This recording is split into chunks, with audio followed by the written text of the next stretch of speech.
جناب زینب سلام اللہ علیہ کی شان فضیلت پڑھتے ہیں۔ آپ کی قیادت میں جرت و استقامت ہے،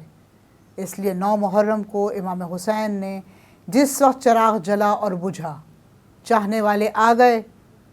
اور نہ چاہنے والے چلے گئے، یا یہ کہوں اپنے آتے رہے اور دوسرے جاتے رہے۔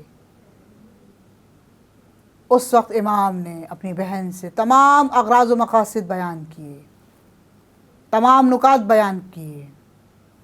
تمام عبادات شریعت محمدیہ بیان کی، ایک ایک نقطے پر بات ہوئی، ایک ایک چیز کو وضاحتاً بیان کیا گیا اور کہا شریکت الحسین آپ بچپن سے تمام چیزوں کو جانتی ہیں، اس لیے آپ میرے ساتھ ہیں۔ سلام ہو آپ کی عظمت پر،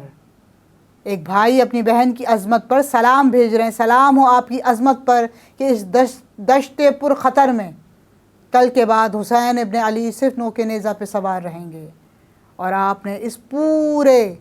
معاملات کو اپنی قیادت سے سنوارنا بھی ہے، نکھارنا بھی ہے، تبلیغ بھی کرنی ہے، تجریح بھی کرنی ہے اور ترویج بھی کرنی ہے۔